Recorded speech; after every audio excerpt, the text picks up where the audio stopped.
Now let us take a look at association end names. So our discussion of multiplicity implicitly referred to the ends of association. For example, a one-to-many association has two ends. One end will have the number 1 on it, and the other end of the association will have an asterisk on it. The notion of an association end becomes important in UML. You can only assign a multiplicity to an association end, but you can also give it a name as well. So association ends need not have just multiplicity as we see here. So here you can see the ends of the association just had a multiplicity notation, but along with that you can also have an association end name.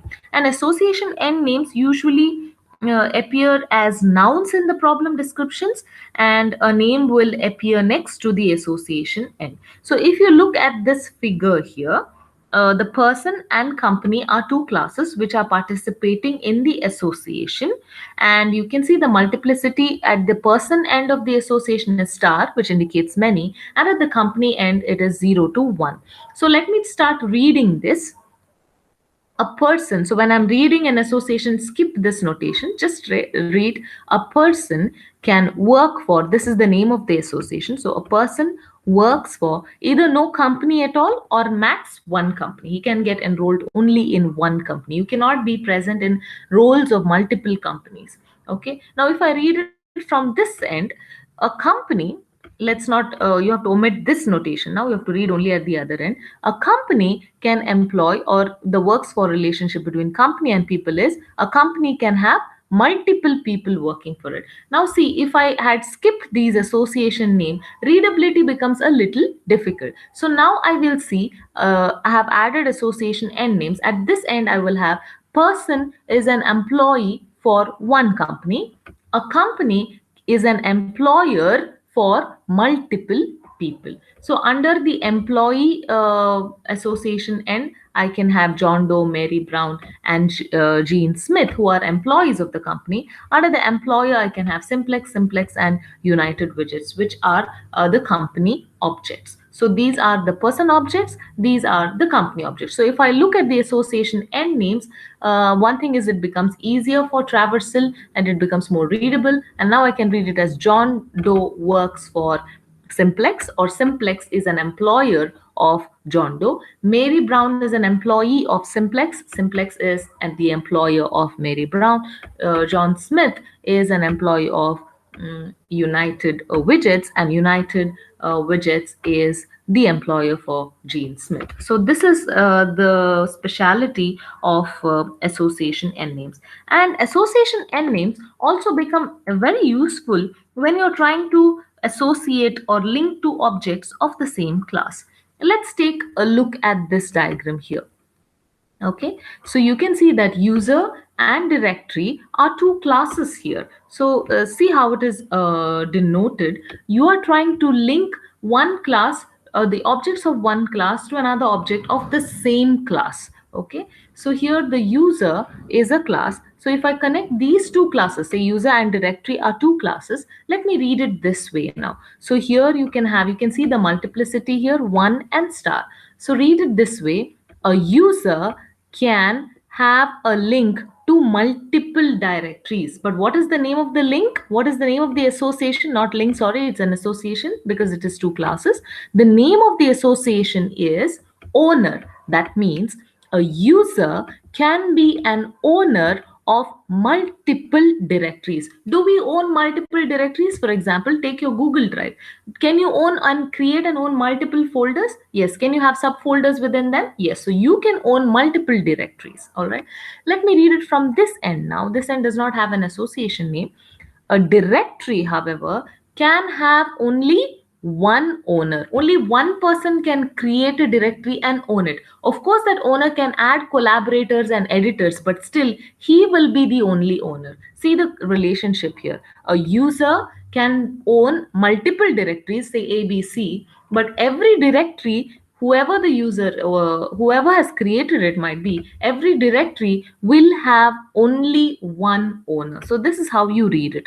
Now let me see, the same user need not be just an owner, but he may have access to other many folders and directories which are owned by other users, but definitely has got sharing rights or share access rights there because of the sharing options. So let's try to create another object for the same user class, but this time with a different association end name, where a user can be an authorized user of multiple directories. For example, I have created multiple folders for you on Google Drive.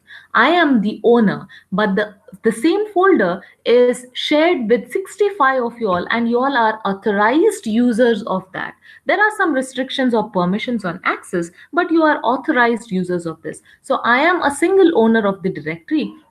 You are a user, or you are a person, but you are not the owner, but you are the authorized user. You can see we all belong to the same person class or the user class, but I play the role of a owner, you play the role of an authorized user. So if I read it this way, a user, an authorized user, can have access to multiple such directories. So you may be accessing the folders which I have shared with you. You may be accessing the folders which another course teacher has shared with you. So you have access to multiple folders or directories.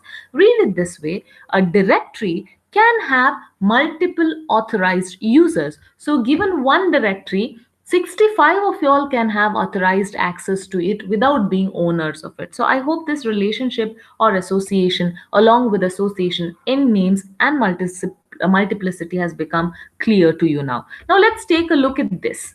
Okay, so you can see this is a self association.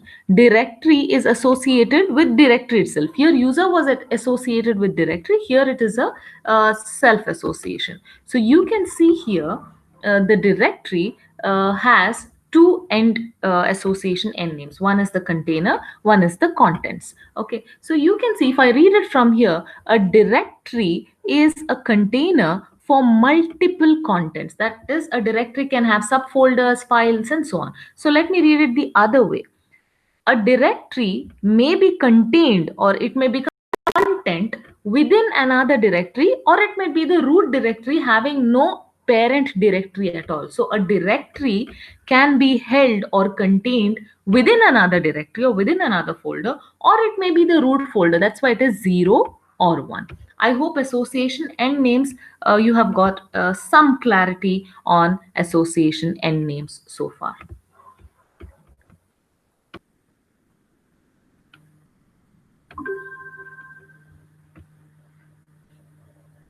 Association end names also allow you to have multiple references to the same class. So when constructing class diagrams, you should use association end names correctly, and you should not introduce a separate class for each reference. So here in the figure, if you can see, in the wrong model, the same class, that is a person class, is divided into two classes called parent and child. Okay, actually both parent and child, if you see, their attributes are same, their behaviors are same. So both of these can be objects of one class.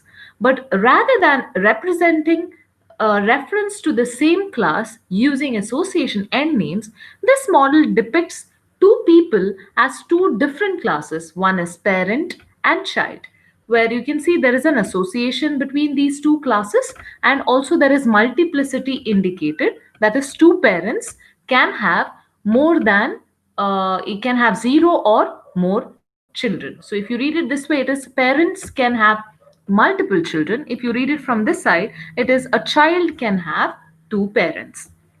So here this is a wrong way of representing, because you're using instead of using association end names and showing references to the same class or self-reference, you're dividing one class into two different classes and showing an association between them. But in the correct model, this is how you should do it. So in the correct model, there is one person instance, and the person instance itself is participating in two different links or two different associations. One association is from the parent end, and the other association is from the child end. So here you can see there is a reference back to the same class. So person class has a reference back to itself, but there are two different roles. A person can play the role of a child, a person can play the role of a parent. So that is depicted here using association end names, another advantage of using association end names. So let us traverse this association. A person can act as a parent to multiple children.